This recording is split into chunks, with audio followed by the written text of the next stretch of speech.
Hello, so if this is the first time you've come to the channel, well, I really want to just make a very candid few points here. There's no real reason for doing this. It's I've made a lot of videos recently and it seems like an appropriate time to do so. Apologies by the way for the lighting. The main light in my room has fused, so I'm relying on side lights which aren't ideal, but that will suffice for now as long as people can hear me clearly. Yeah, uploaded over 1,400 videos, and they cover a wide range of political and social subjects, both within the UK, where I'm from, and around the world. And I really want to just explain, emphasize, and point out why I speak very candidly in my videos. Firstly, I think that if someone is fake, if they are pretending to be something that they're not, most of the time people can see through it. So if I was pretending to believe something that I didn't believe just to please people, I think people would see through that. Now, in some of my videos, I've critiqued political correctness, and one of the main reasons for that is because I believe it is dishonest. So I try to be consistent with that viewpoint. I say things occasionally in my videos, and I occasionally raise subjects that are controversial. I um I have had videos where the number of dislikes have outweighed the number of likes, and to be honest, I'm not a huge fan of the whole thumbs up or thumbs down thing. I understand its purpose, but I feel it becomes a little bit of a popularity contest. As it turns out, the majority in my case, is something like 70% thumbs up anyway. But I'm aware that there are some videos that I make that are controversial and they do provoke people. My purpose of making them really isn't because I get a kick out of offending people. That's not the point. It's because I feel that certain things need to be said. Very often, this is about political subjects in other parts of the world. Now, the rationale behind thumbing me down is likely what's this pesky foreigner doing, talking about issues in our country. And I understand where that comes from, but really, a lot of this comes down to nationalism, and people just don't like to hear critical thinking from an outsider, even if in some cases they might agree with it themselves. I really think nationalism is a very powerful phenomenon, and it's something I have covered in some of my videos. People just can't stand the idea of hearing a foreigner say something critical about something going on in their country. But I want to make something very clear. I simply believe in absolute freedom of expression online, short of advocating violence.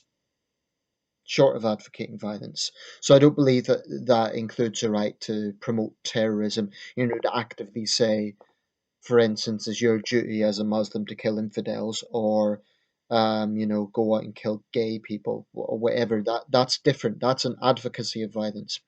But actually stating one's opinions when it comes to the freedom of expression thing, I really think that's quite paramount. I believe in other people's right to challenge it.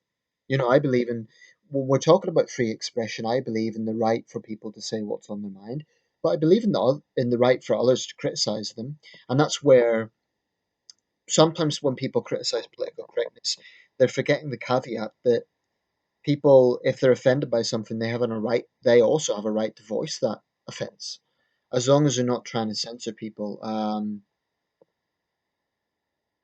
Katie Hopkins, and this might be going off track, but Katie Hopkins, controversial columnist here in the UK, she made a pretty crude statement about five young men who drowned off the south coast of England recently. She made this kind of like opinion poll as to how they may have died or who they may have been, and it was very tasteless, and that pissed off a lot of people. Understandably, it pissed me off.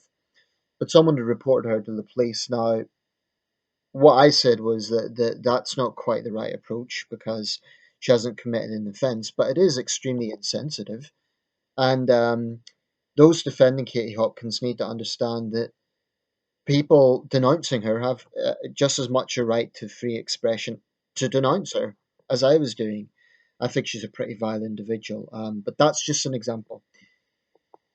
So when I make controversial videos, for the most part, I don't block the comment section. Sometimes I want to, speaking completely honestly. There's times I just can't be bothered with getting into a back and forth, and most of the time I don't. When I see, in fact, to be quite honest, when I see critical feedback on videos, I deliberately avoid the comments simply because I don't have the energy. I don't want to have to go back and forth and continuously try and explain my position or get into heated debates with people. I leave the comment section open because I give people an opportunity to counter my opinions, but I don't have any obligation to get into a back and forth on that. It's my channel. I don't have to get into a back and forth on that. And what I would say to people is, if you're offended, go and make a rival video. You know, you have no right to try and censor me for simply stating my point of view. My channel is not a country, it's not a government. And I'm speaking as an individual. Yes, I'm British, but I'm not speaking as Nathan the British guy. I'm speaking as Nathan an individual. And I'm equally critical of things that are going on in my country. So when people throw out things like, oh, what about you, British, this, blah, blah, blah, that's really stupid because they're assuming that I'm not going to be critically minded and they're assuming that I'm not going to be wary of things going on in my own country. People need to elevate themselves to understand that people can criticize something happening in a particular country. It doesn't mean that they're being hypocritical necessarily. It doesn't mean that they're ignoring what's going on in their own country. People are not defined by their nationalities. And that's something I think a lot of people, especially on cyberspace, really need to get into their heads. And unfortunately, nationalism is very, very powerful on cyberspace. I think it comes forward in some ways more on cyberspace because a lot of the cybernats, as I would call them, they say things online I have no doubt they would not say in the real world. I've seen this from crazy Chinese neo nationalists. I've seen it from Western neo nationalists as well, but with the Chinese, I've personally experienced that. They actually hacked into my Facebook account because they did not like the fact that I was defending a Canadian journalist. Um, and it pisses me off. It pisses me off that people could be so thin skinned that they have to actually hack a stranger's account because they don't agree with what they're saying. It's utterly pathetic. Um, so basically, to sum this up, I'm not going to say things to please people on my channel. I will be absolutely candid in how I am feeling about something. And I'm never ever going to be making a video solely to offend people. That's not the purpose. That would be childish. It wouldn't serve any purpose. But when I do cover controversial issues, I'm not going to self-censor. Frankly, there are parts of the world where people come from a culture that is way too sensitive. Um, and that's not my problem. It really isn't. So if I'm talking about Les Majesté in Thailand or whatever, and people don't like it, tough. You know, I am making these videos within the United Kingdom, so I'm subject only to British law, and we generally don't have very strict laws when it comes to saying things online. We do have laws about counterterrorism, but other than that, people have a right to be candid online, and sometimes people might be offended by certain things I have to say.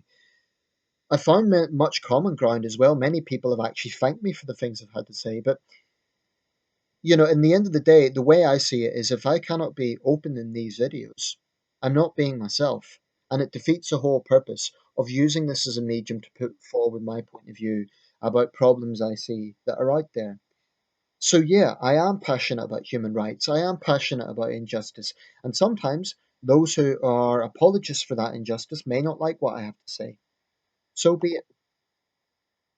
I'm not saying that I know everything, and there may be times that I've been misguided about something, and occasionally I go back and amend videos and put annotations. I'm not claiming that I know everything.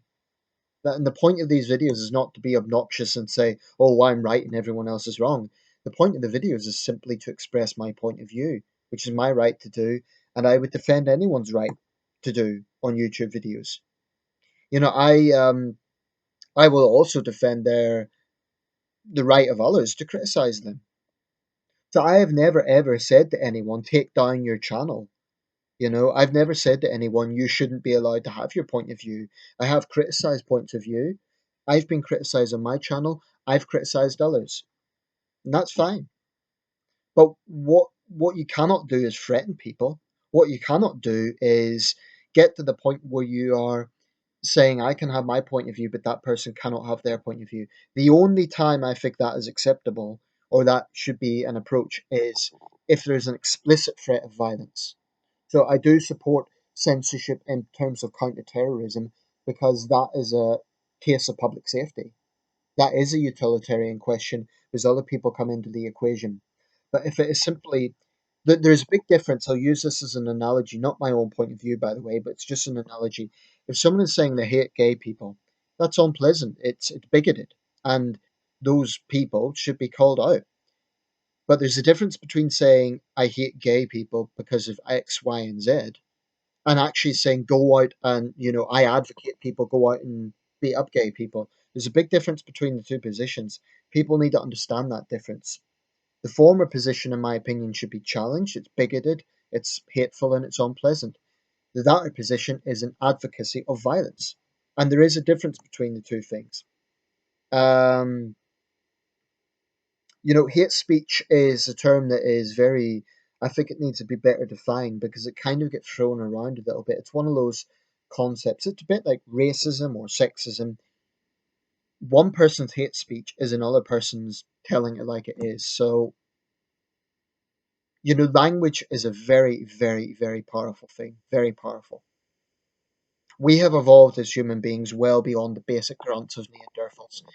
And yet, how much have we evolved, really? Because when I see some of the national stupidity that is online, when I see otherwise intelligent people, reducing themselves just to a tribal mindset, it's depressing, to be quite honest. So people need to think critically, and I include myself in this. I'm not perfect. There's times when I feel I could have maybe communicated something in a better way. And from my point of view, I'm going to be a little bit less reactionary myself.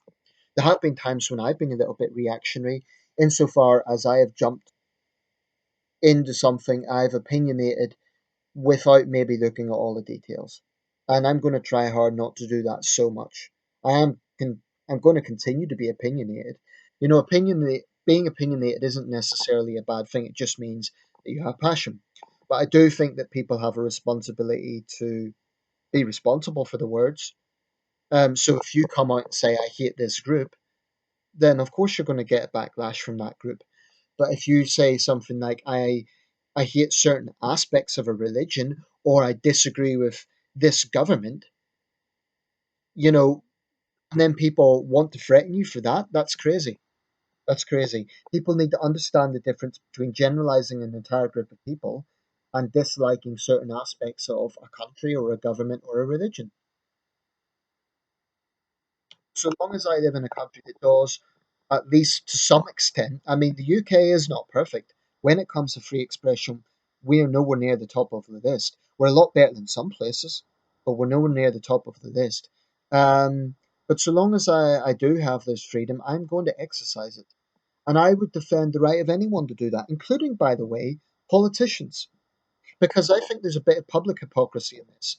Um, we say politicians need to they're not real people and they're just in it for themselves and so on. And yet, as soon as politicians do speak candidly and they are politically incorrect, people label them extremists. Well, I actually believe that politicians should have the right to say whatever is on their mind, and then their bigotry can be exposed if that's indeed what they are. So I don't actually believe that Donald Trump should censor himself. I believe he should be absolutely himself. Then people can vote on whether or not he's electable. I believe he's not. I believe he has acted very unpresidential. But I don't think he should censor himself. Would you rather have I would say this to Trump critics, would you rather have a Donald Trump who is being Donald Trump and being very blunt and crude and, coming out with the sort of sweeping statements that he makes? Or would you like a Donald Trump that's all polished up by some spin doctors to try and appear electable when that isn't really his true character? Which would you prefer? So I don't believe in politicians being politically correct. I do believe, like everyone, they should be challenged. And people from certain parts of the world that don't have the concept of a free press, such as China, that's where I find nationalistic sensitivities really increase because they cannot tolerate the idea of an outsider saying something critical. And that's why they acted so pathetic. I'm talking about the people who were ganging up on that journalist, Amanda Connolly, the Canadian journalist who questioned Wang Yi. I'm just mentioning it because it comes into this issue of freedom of expression. I defended her. I don't know her. I just defended her because I was defending the principle. Then they rounded up on me. So I've experienced this sort of sensitivity firsthand. Had the same thing from Thai royalists and British extremists as well. I've had far left and far right extremists on this side of the pond. So this phenomenon is all over the world. People need to have the ability to say what is on their mind without getting to the point of just threatening others. You can dislike others, you can disagree with others passionately. What you can't do is threaten others. So we'll leave it there. And yeah, those are the principles I abide by. I never ever want to hurt anyone. Okay, and I will never make a video with the purpose of thinking, oh, I want to hurt this person and really get under the skin. But I'm not going to be politically correct and I'm not going to be oversensitive. I'll say things as I see them. And if that means occasionally using blunt language, so be it. Thank you for watching.